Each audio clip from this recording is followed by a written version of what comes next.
I want you to picture something. It's maybe, I don't know, 2010. You're 50 miles offshore, and you need to send one email. Just text. Oh, I know this memory. It's an expensive one. So expensive. You fire up the sat phone, you wait for the lock, and you just watch the dollars drain away for a connection that moves slower than, like, tectonic plates. It was a brutal choice.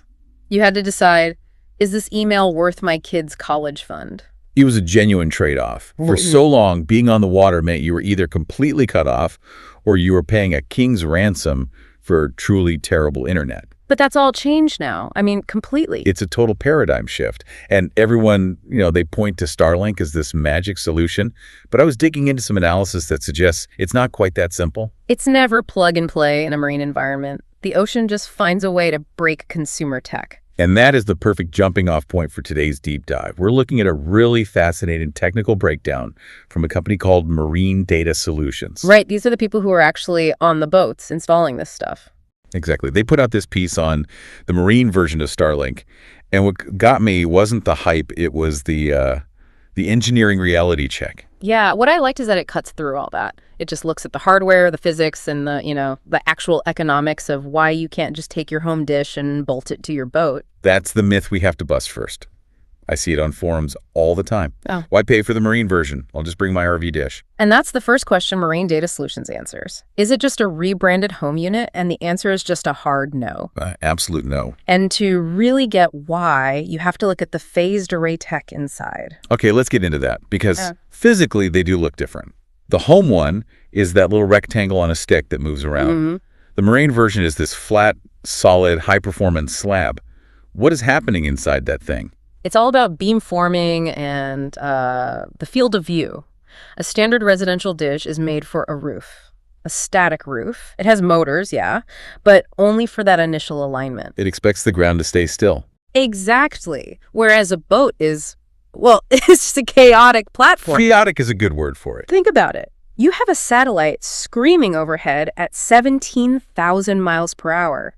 And your boat is pitching, it's rolling, it's yawing. And you're moving forward at, say, 20 knots. Right. So that marine antenna, the flat high-performance one, it has a much, much wider field of view and way more aggressive electronic beam steering. So no mechanical parts moving around to track the signal. No, and that's the key. Mechanical parts fail, especially with salt and vibration. This is a phased array. It steers the signal electronically.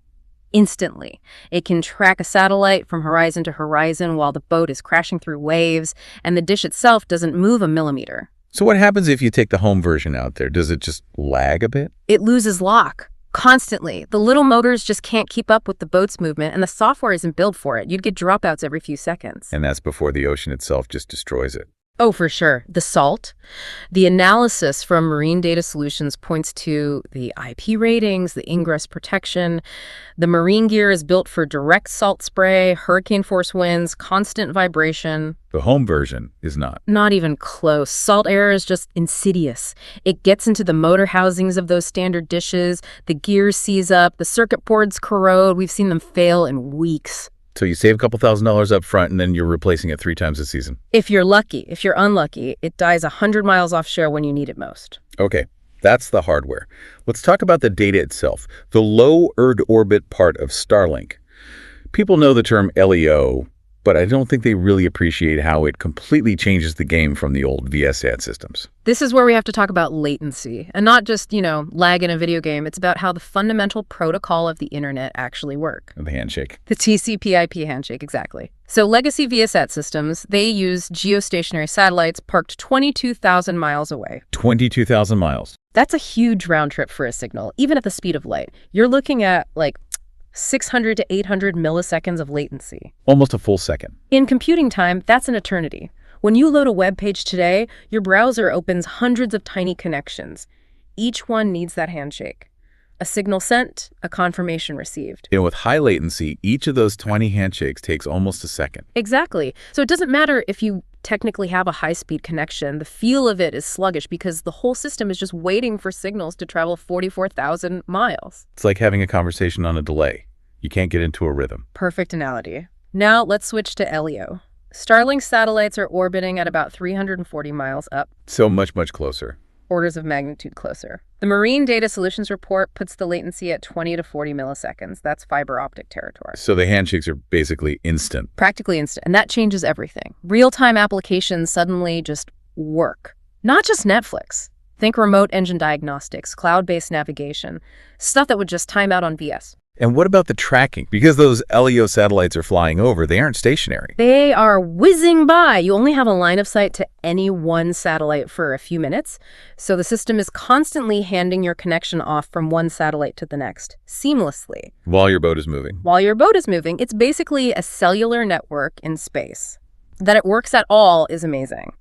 That it works with near-perfect uptime on a moving boat, that makes it a utility, not a luxury. Okay, let's talk about that shift from luxury to utility. Yeah. Let's talk about the cost.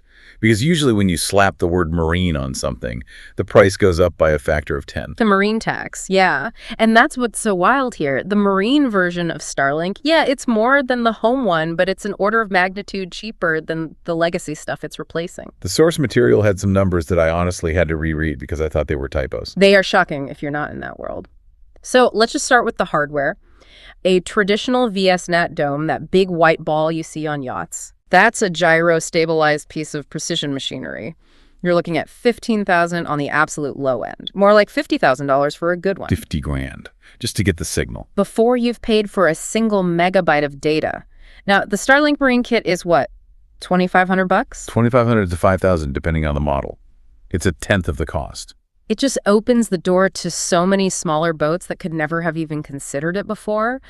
But the real disruption, the real bloodbath for the legacy guys is the monthly bill. The operating expense. Legacy VSAT airtime, you could easily pay $2,000 to $10,000 a month. For what kind of speeds?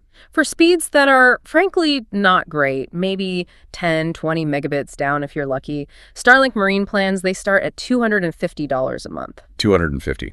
And you're getting speeds of 100, 200 megabits down, sometimes more. The source had that case study, the 70-foot motor yacht running between Florida and the Bahamas. Right, a classic example.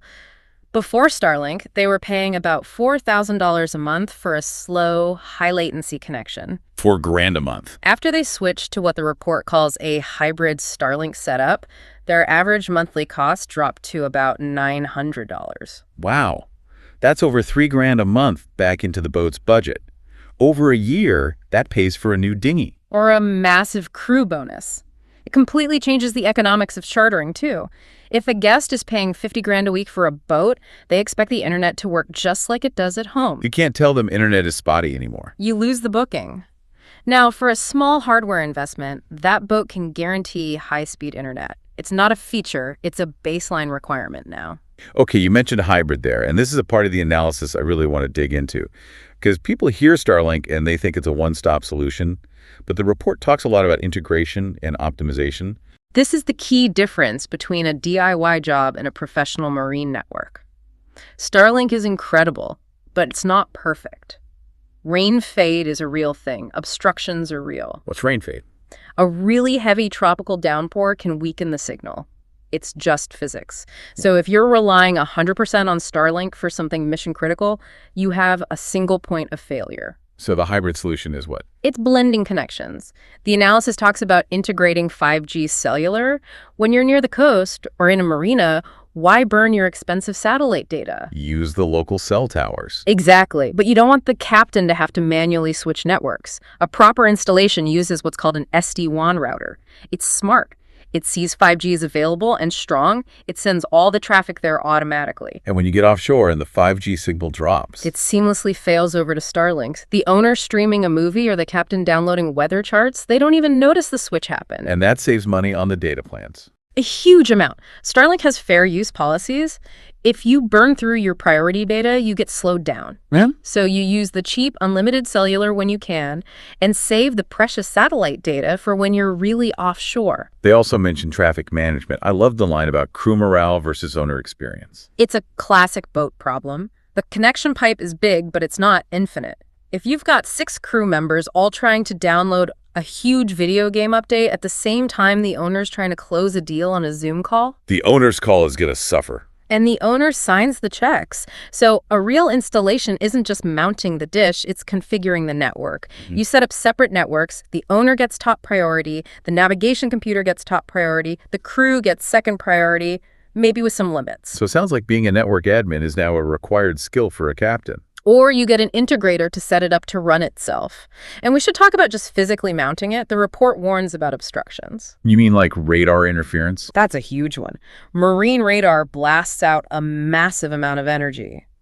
If your Starlink dish is in the path of that radar sweep, you can literally cook the electronics inside it. And just physical blind spots too, I assume. For sure. The mast, other satellite domes, outriggers. If part of the sky is blocked, you'll lose connection every time a satellite passes behind that blockage. A professional installer will map all that out to find the one spot with a totally clear 360-degree view of the sky. It really hammers home that the dish is just one piece of a whole system. The dish is the engine, but you need the router, the cellular backup, the network configuration, that's the transmission, and the wheels that actually make it useful. Let's zoom out a bit as we wrap up. Yeah. We've hit the tech, the economics, the installation. But there's a cultural shift happening that this report touches on, and I think it's profound. We are effectively erasing the idea of remote. It's the death of the digital black hole, absolutely. For all of history, going to sea was the ultimate disconnect. You were unreachable.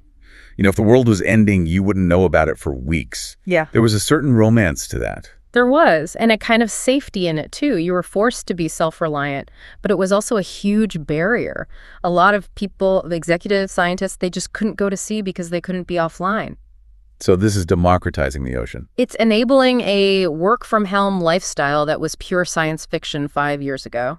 You can literally run a major company from the middle of the ocean now. But I have to ask, do we lose something in that?